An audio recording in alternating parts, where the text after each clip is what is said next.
एक बड़ी खबर आपको दे दें, मुर्शिदाबाद में बाबरी मस्जिद की नींव रख दी गई है। हुमायूं कबीर ने बाबरी मस्जिद की नींव रख दी। अब बीजेपी के नेता भले ये कहते रहे कि चाहे हुमायूं आ जाए, हुमायूं का बाप बाबर आ जाए या उसका बाप उमर शेख आ जाए, लेकिन मस्जिद की नींव तो रख दी गई ना। वहां पर क्या बीजेपी उतरी? और बल्कि मैं तो ये कह रही हूँ, ये तस्वीरें देखते हुए भी मैं ये कह रही हूँ कि जब पोलराइजेशन होता है तो काउंटर पोलराइजेशन भी होता है, वो ध्रुवीकरण भी होता है। आप सामाजिक समरसता के इतर इस बात को पूरी राजनीतिक दृष्टि से देखने की कोशिश करें तो क्या फायदा बीजेपी का होगा? क्या बीजेपी ये नहीं सोचकर चल रही है काउंटर पोलराइजेशन में क्या बीजेपी का फायदा नहीं है?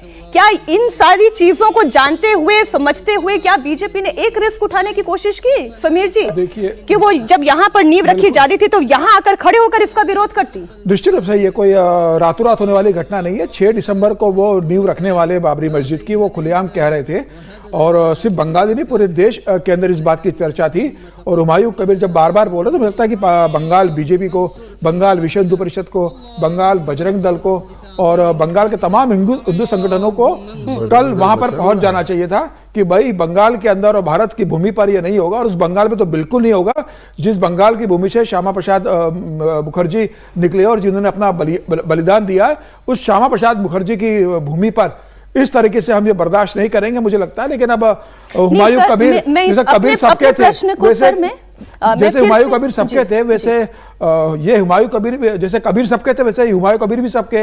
ये कांग्रेस में भी रहे, ये बीजेपी में रहे। जब बीजेपी में आते तो बीजेपी कहती है कि एक राष्ट्रवादी मुसलमान हमारे पास आया है, तब क्या बीजेपी को पता नहीं था कि हुमायूं कबीर की मानसिकता क्या है? उसके बाद फिर बीजेपी से लौट कर टीएमसी में आते, बीजेपी से चुनाव हारते हैं, फिर ये टीएमसी में आ जाते हैं और टीएमसी से रख रहे। आज इन्हें ये गद्दार और राष्ट्रद्रोही नजर आ रहा है बीजेपी को।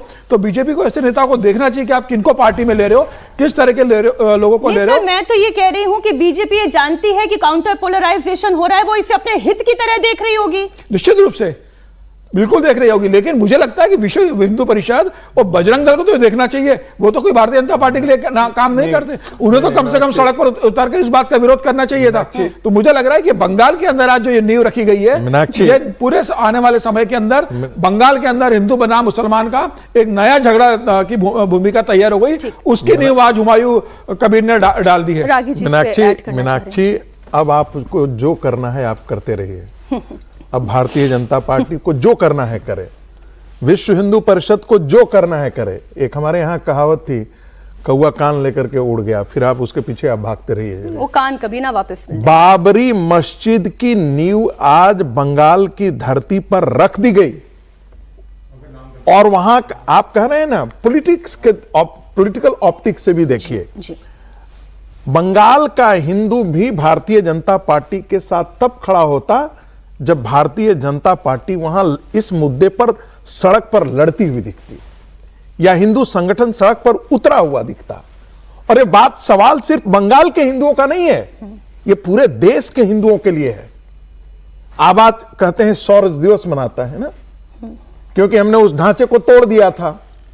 हम उसे मानते थे वो हमारी गुलामी का प्रतीक है, वो इस्लामिक बर्बरता का प्रतीक था, हमने उसको तोड़ दिया था। हमने क्यों तोड़ा था? क्योंकि हम उस इस्लामिक बर्बरता के प्रतीक चिन्ह को हम नष्ट कर देना चाहते हैं।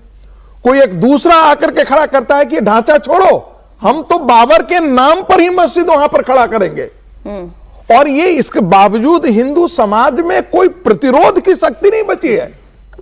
हिंदू समाज, मैं ये नहीं कह रहा हूं कि आप लाठी लेकर के, डंडे लेकर के, आपने पिछली बार कहा ना, हमको उकसाया ना कि आप उकसाने वाली बात, मैं कह रहा हूं कि यदि हिंदू समाज सड़क पर यदि शांतिपूर्ण प्रदर्शन करने के लिए 2 लाख कलकत्ता की सड़कों पर हिंदू यदि प्रदर्शन करने के लिए उतर जाता, बंगाल के गली कूचे में यदि वहां का हिंदू जो है वो शांतिपूर्ण प्रदर्शन करने के लिए उतर जाता, क्या ममता बनर्जी की यह हिम्मत पड़ती कि ऐसी चीजों को होने देता? नहीं होता ये, क्योंकि हिंदू, मैं बार बार कहता हूं, उनको पता है कि वो क्या है कर रहे हैं। हमको 70 साल में अपना देश विभाजित करवाने के बावजूद भी हमको नहीं अभी तक पता है कि हमको क्या करना है।